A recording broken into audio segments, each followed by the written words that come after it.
As a scientist, I can tell you that Sundays are only 24 hours long. But with NFL Sunday Ticket and YouTube TV, you get every game every Sunday all in one place.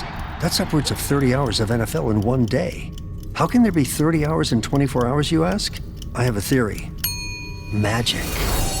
New users get NFL Sunday Ticket for 8 payments of $34.50 per month. Sign up at nflsundayticket.com. Local and national games on YouTube TV. NFL Sunday Ticket for out-of-market games excludes digital-only games and commercial use. Terms and embargoes apply. Availability varies. Does it ever feel like you're a marketing professional just speaking into the void?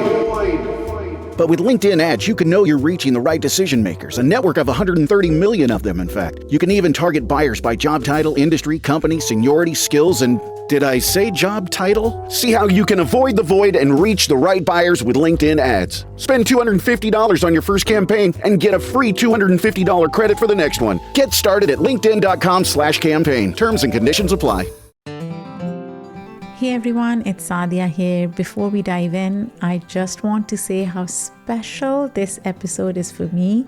It was the very first episode of Sportly, a show I proudly executive produce. Given my lifelong love for cricket, it felt like the perfect way to launch our new sports podcast. And that's why I am so excited to share this special rerun with you. And what a time to revisit it. Cricket is buzzing right now. The 2025 Asia Cup is underway in the UAE, with India, Pakistan, Sri Lanka, and Bangladesh in the Super 4 stage. All eyes are on the India versus Pakistan matches because let's be honest, nothing stirs up passion quite like that rivalry. Off the field, their skipped post-match handshake has already sparked headlines and plenty of debate about sportsmanship and politics.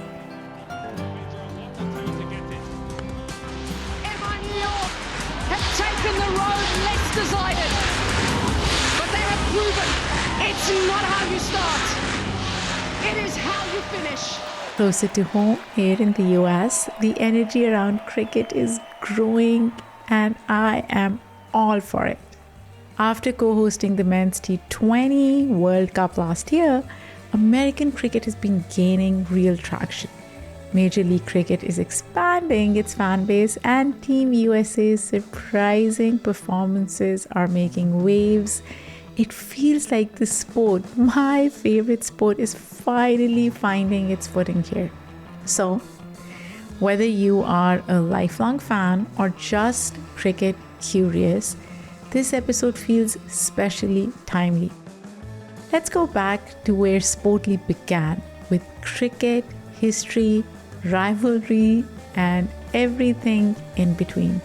And don't forget to come back next week for a new Sportly episode. Wide, Muller gets it, and he gets plenty of it, does he?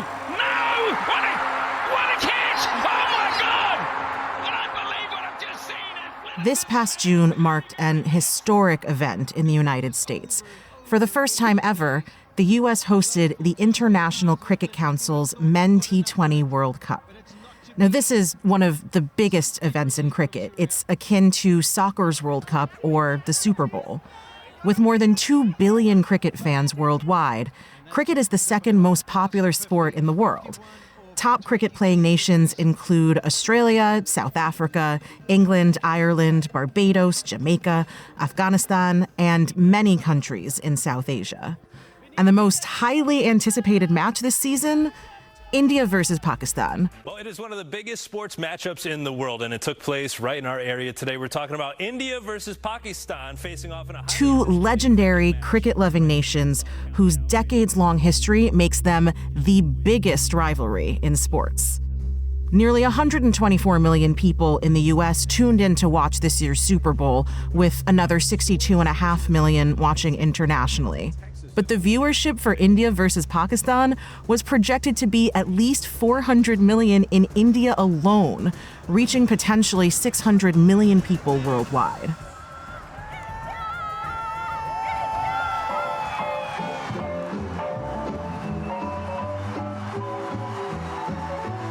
Like any and every match between India and Pakistan, this was a high-stakes game. Since the partition of India in 1947, which created Pakistan, the two nations have had a tense relationship. Throughout the years, this tension has often led to war. And even during times of peace, the two countries duke out their disagreements in the Oval. We are in the Big Apple. It's India versus Pakistan. And coming up, box office, one of the biggest contests in all of sport. India's most recent World Cup win was in 2007 and Pakistan's in 2009. So the question heading into the World Cup this year was, will either nation return to the top?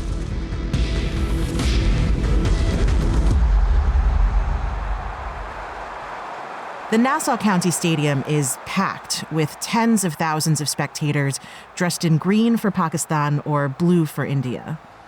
In the blue corner, ready to punch, Rohit Sharma. Ready to counter punch in the green corner, Babar Azam. The game begins with a coin toss. Pakistan wins and decides to field first, which makes India the batting team. Anticipation builds as it starts to rain, and the players must wait it out through a rain delay. Finally, Pakistan's Shaheen Shah Afridi bowls the first ball. What a shot. It's up in the air. It's a magnificent strike for six. Wow. If ever there was a pickup shot, this is the one. It's played magnificently. Pakistan's bowling is pretty solid. Pakistan's bowlers toss fastballs that sling right past India's batsmen. And when finally a batsman hits, Pakistan catches one ball after another, and catching a ball means the batter is out. Soon, India is out after scoring 119 runs, which is a low total. Pakistan fans are feeling pretty good. And now the teams switch sides, with Pakistan batting and India bowling. And it's with this switch that India makes a tremendous comeback. That's right, ball. India win. That's a tremendous comeback. Pakistan didn't have a lot to chase, but India made it so tough from 80 for 3 after 14 overs. Bumrah came in and absolutely halted the progress of this Pakistan innings. That is what... In the end, after 3 hours, India beats Pakistan by 6 runs. It's a heartbreaking loss for Team Pakistan, who lost incredulously to the American cricket team just 3 days before.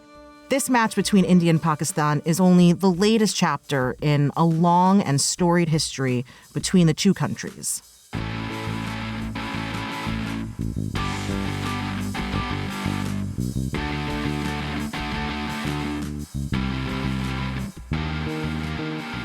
Hey everyone, this is your host Kavitha Davidson, and welcome to the first episode of Sportly. This is a brand new podcast from Immigrantly Media, where we talk about sports and the impact they've had on our world. You see, sports aren't just about the game, they're so much more. The battleground where countries fight out their political differences. They're a safe outlet for people to release their aggression. And they're a bearer of passion, a source of hope and excitement. Sports are also an economy all their own, making billions worldwide. And of course, sports are inextricably tied to some of our most important cultural and political moments in history. Each week on Sportly, we're going to dive into fascinating stories that go beyond the typical stats and data. We'll get into iconic players who exceeded expectations, historical moments that changed the game forever, and the sheer power behind sports and popular culture. So, if you're someone who doesn't regularly tune into sports talk shows, or someone who only watches the Super Bowl for the commercials and the halftime show, I see you. I'm here to explain things to you.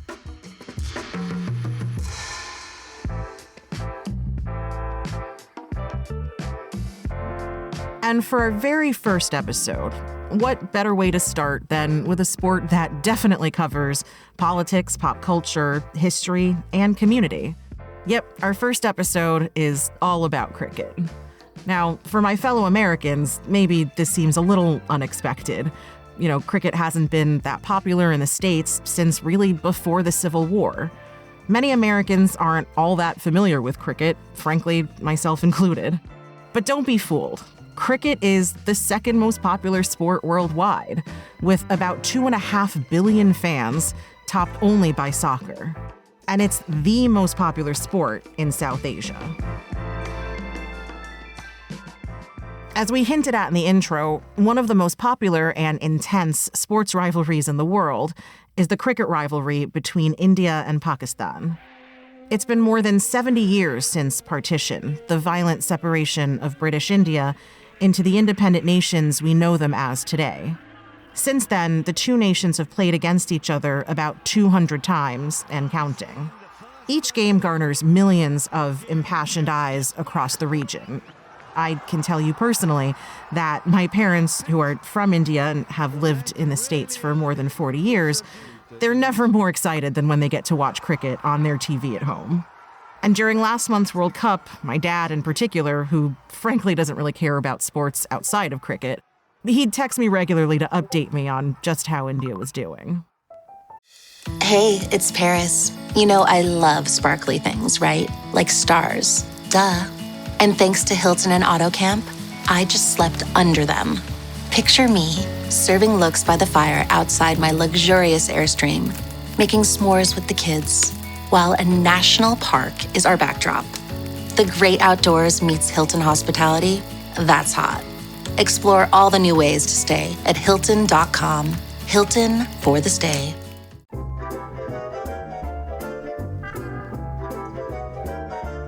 So how did we get here? How did this sport, which started out in the small, hilly countryside of England, become South Asia's favorite sport? In this episode, we'll trace cricket's origin story from England to British India. Then, we'll dig into the rise of the sport in South Asian pop culture, from sports heroes whose names still ring familiar, to big studio films, and even to cricket's economy, which has raked in billions of dollars worldwide. It's a pretty fascinating and complex story of colonization, popular media, celebrities, and international rivalry.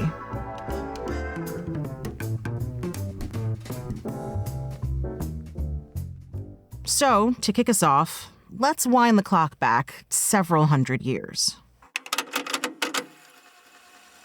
It's the 13th century in the English countryside. Near a sheep paddock, a group of children are playing a game. One boy starts rolling a makeshift ball towards the gates of the paddock. This ball would have been a stone or maybe a ball of rags and wool. Another boy stands in front of the gates. He's holding a shepherd's staff, a long, sturdy piece of wood with a hooked end like a cane. With this staff, he whacks the ball away from his goal. This fun and easy child's game is cricket's humble origin. Over the next 100 years, this kid's pastime grows in popularity among adults. Matches begin attracting small audiences. People place bets on the winner. Villages form their own teams and play against other villages close by. Slowly but surely, cricket is becoming an organized sport.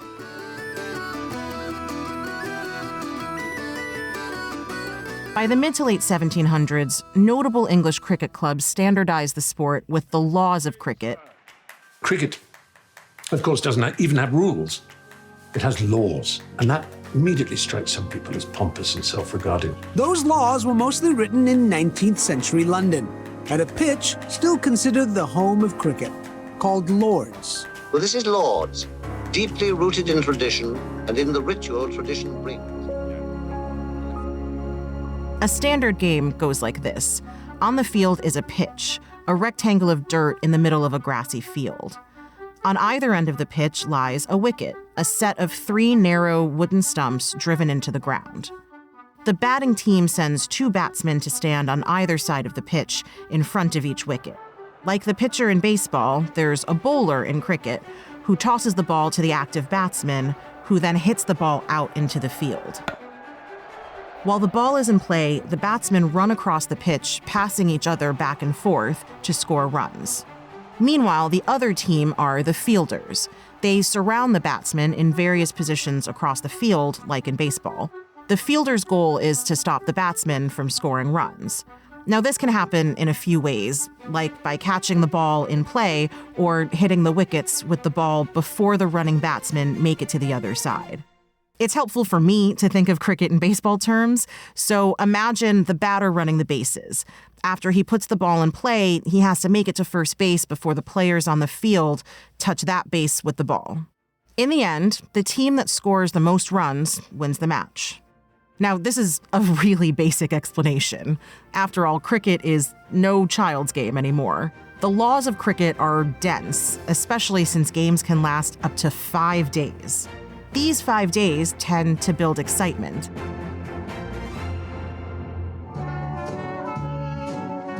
In the late 1700s and early 1800s, cricket teams across towns, or even whole counties, expand even more. Competition is a great way to rally people around a common goal. It builds community within one's village, especially if the crowd knows how to play too. And sure enough, cricket is securing its place as a beloved English pastime.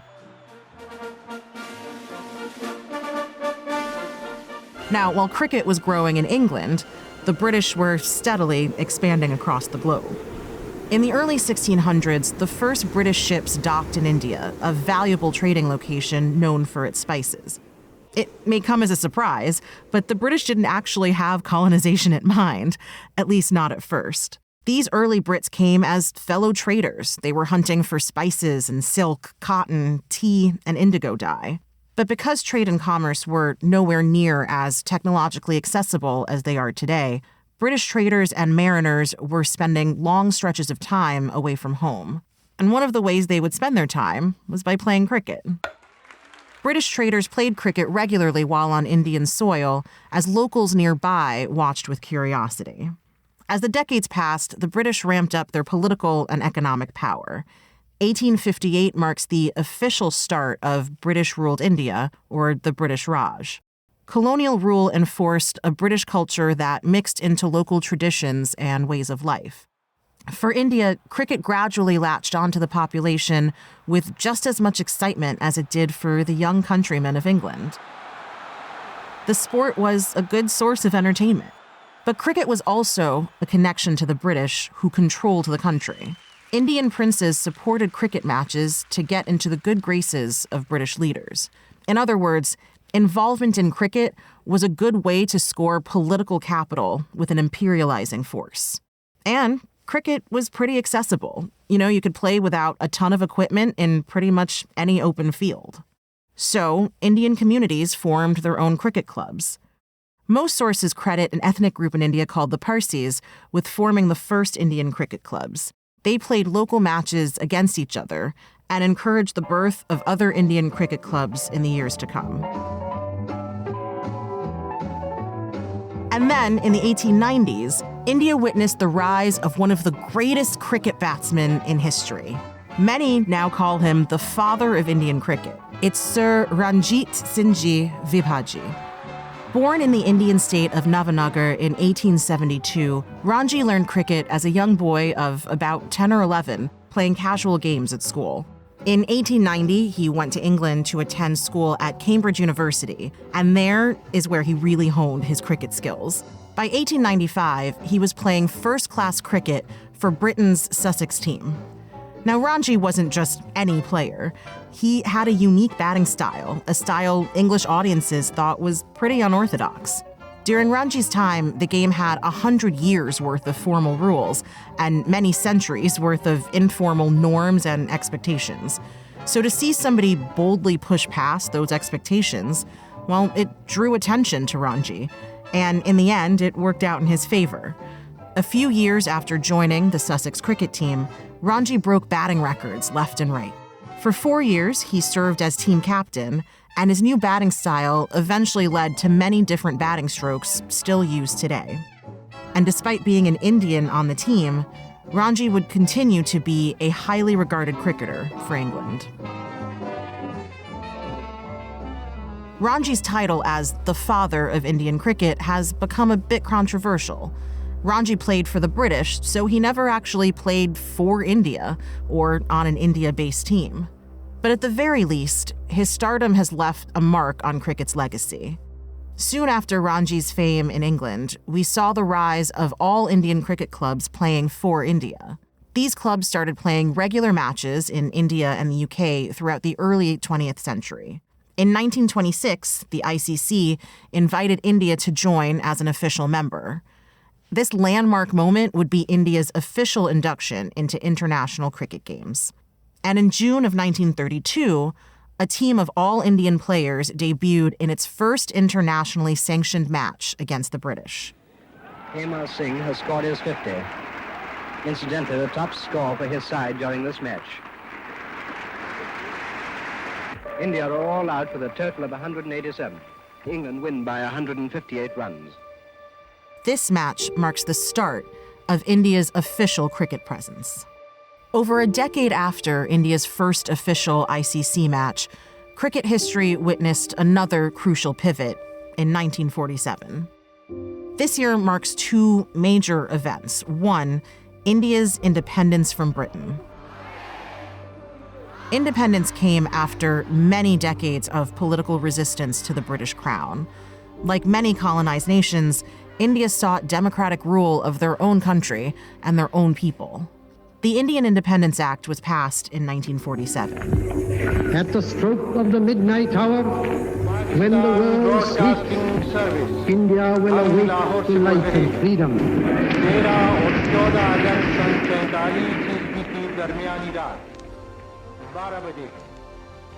And as for cricket, even though the sport originated in Britain, some say that cricket became a source of anti-colonial pride. That is, beating the British at their own game.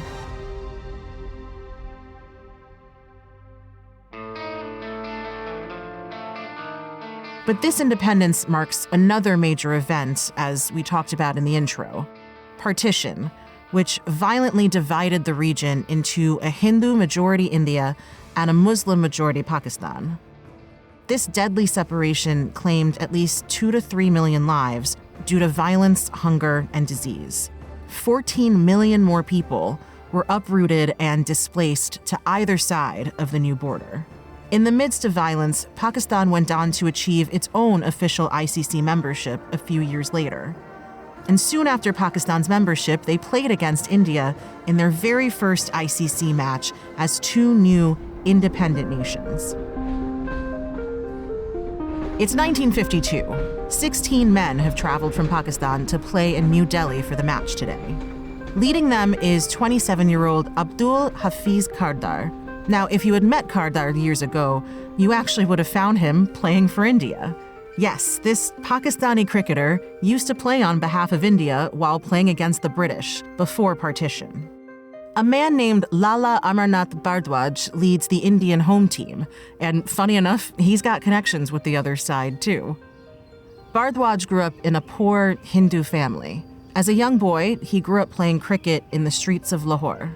Lahore is now a city in present-day Pakistan, but before 1947, it was all part of British India. And it was here, in British-occupied Lahore, that a Muslim family noticed a poor young boy playing cricket and took him into their home. And they helped him develop his cricket skills. Now, this young boy is a 41-year-old man, playing on behalf of India as their first cricket captain since independence.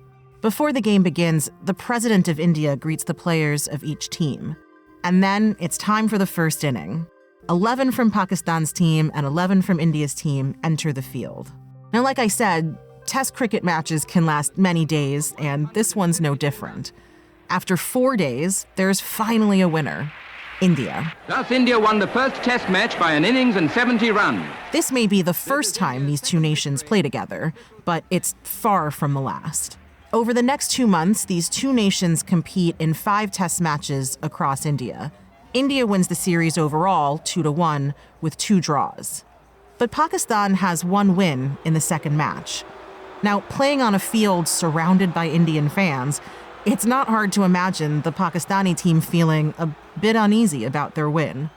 I mean, could this erupt into another bout of anger and hostility? Well, while the Indian audience was likely disappointed and probably angry, something amazing happens instead. The governor of the Indian state of Uttar Pradesh, where this match was held, hosts a reception for the Pakistani victors. In the decades that follow, India and Pakistan build a rivalry like no other. Both national teams are fierce competitors. Throughout the 50s and 60s, test matches between these two nations end in draw after draw. Now, the shadow of partition looms large between these two nations. Many years witness war and conflict and strict policies from one side of the border to the other. In the 60s and 70s, wars between India and Pakistan halted cricket games between the two countries for 17 years. The teams started playing each other again in 1978, and after that, cricket's popularity just skyrocketed in both nations. For one thing, many people could now watch the sport on TV, which was frankly much more exciting than reading about it in the paper or listening to it on the radio. At the same time, the landscape of international cricket continued to grow with the introduction of the World Cup in 1975. India would win its first World Cup in 1983. The last quarter of the 20th century also saw a rise in star players, and television helped elevate them to an unprecedented level of cricket fame in both their home countries and on the international stage.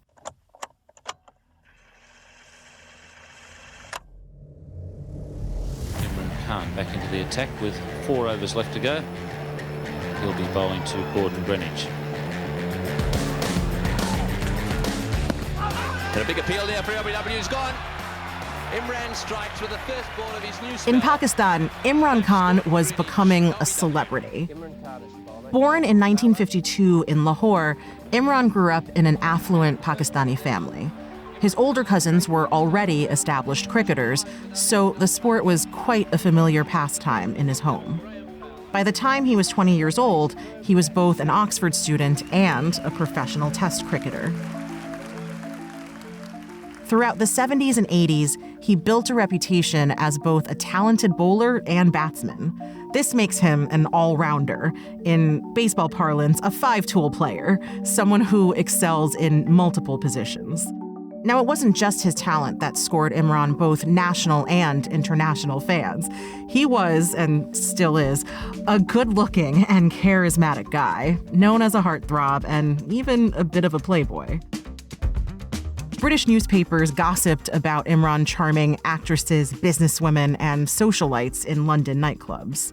Romantic rendezvous aside, Imran Khan's talent only continued to grow. At 40 years old, after 20 years in the professional cricket world, Imran led Pakistan to its first ever World Cup victory in 1992. Pakistan win the World Cup. A magnificent performance in front of 87,000 people. Imran Khan has led his side to victory. What a great victory. In India, Sachin Tendulkar was quickly becoming one of the finest cricket batsmen the sport has ever seen. Born in 1973, Sachin started playing professional cricket at only 16 years old, making him the youngest cricketer at the time playing for India. Oh, he's hit that for 6. Oh, it's a beauty! It's out the ground! Sachin Tendulkar has hooked Taddick. He was pretty talented right off the bat. At the international level, Sachin became quickly known for his supreme skills as a batsman. He still holds the record for the most runs scored in a single year in a type of cricket called ODI, a shorter form of the sport that lasts just one day. Now, like Imran Khan, Sachin's name and reputation have extended the bounds of his home country. And in 2011, toward the end of Sachin's career, he was a member of India's World Cup winning team, India's first World Cup win in almost 30 years. Now, as for cricket's notable players, many have grown to be more than just star athletes. They've also become politicians and business leaders, and even heads of state. In 2018, Imran Khan was elected Prime Minister of Pakistan. Imran Khan's Pakistan Tehreek-e-Insaf, or the PTI, is leading with 118 seats. In fact, it looks like the former cricketer is all set to lead the country next. He might be the next Prime Minister. He's scheduled to address the media this evening. In the last few decades, it's become clear that cricket is no longer the quiet countryside sporting event that it once was. Now, in South Asia, it's also about pop culture, celebrity, rivalry, and entertainment. Like in 2001, India released the almost 4-hour-long film Lagan, which tells the fictional story of Indian villagers playing cricket against the British Army. कभी गोरे ससुरे बालकन का खेल काहे खेल रहे हैं?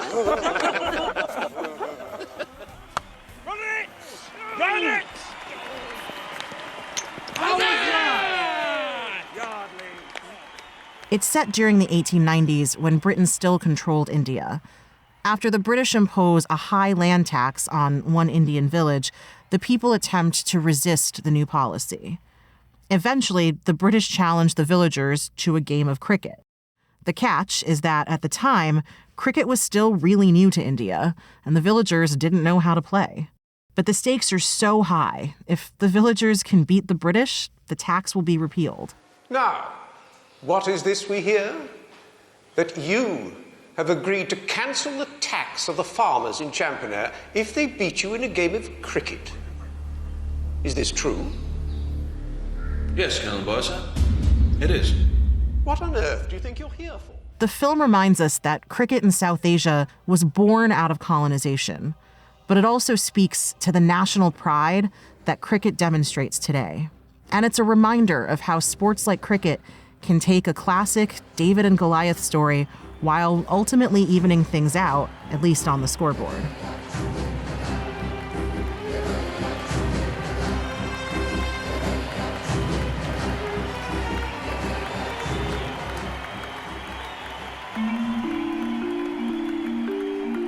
Recent years have seen yet another explosive force rising up in cricket, which would usher in a new era in the South Asian cricket economy, and that's the Indian Premier League. No matter which time zone you're in, over the next 51 days, it's only one time, and that is to celebrate cricket's biggest festival. Welcome to the Vivo Indian Premier League.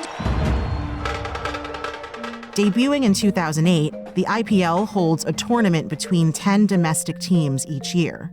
The teams compete in T20 cricket. This is the shortest form of cricket, lasting only about 3 hours, which makes for exciting, fast-paced games that are well-suited for TV and streaming. The IPL has certainly made great use of this faster form of cricket.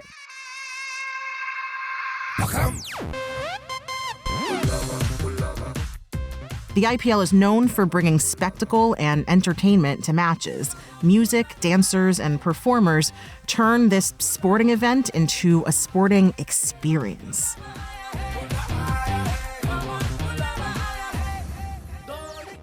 The IPL has now completely revolutionized India's role in international cricket, and that's because the IPL is a huge moneymaker. First and foremost, anywhere from 400 to 700 million devoted fans tune into IPL games each season. And as a league, the IPL is currently valued at around $11 billion. TV and streaming corporations like Disney and Paramount are also spending billions of dollars for the rights to broadcast these games to millions of fans. Yeah, 2 US-based parent companies own the rights to broadcast a foreign sport outside American borders, which just goes to show you how global and profitable the cricket industry has become. And just how global is the IPL?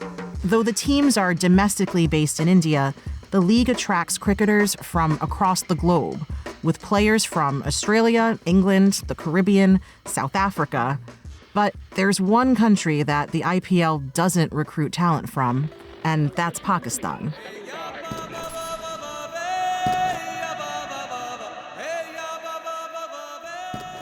Now, obviously, Pakistan has no shortage of talented players, and Pakistan has its own domestic league, the Pakistan Super League, or PSL. The PSL was founded in 2015 and has 6 city-based teams. But one of the reasons that the IPL doesn't allow players from Pakistan is because back in 2008, A group of 10 men from a militant organization based in Pakistan attacked a hotel in Mumbai, killing 170 people.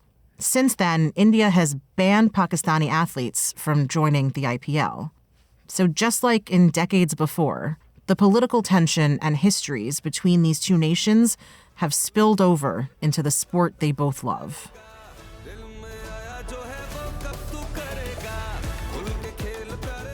When it comes to India and Pakistan, the good news is that cricket's popularity is more than just a rivalry. There's hope that cricket can also usher in some diplomacy and peace between the two nations. Now, the expectation isn't that cricket will single-handedly solve problems that are over half a century old. But at the very least, cricket is as good a place to start as any. It opens up communication based on healthy competition and provides a space to find commonalities, whether it's a shared history of colonization or a shared love for the sport that grew from it. And by the way, India did return to the top this year, emerging victorious in the World Cup after defeating South Africa. It's in the air, it's India who win the T20 World Cup after 17 years. The drought is over. The story of South Asian cricket continues to be written.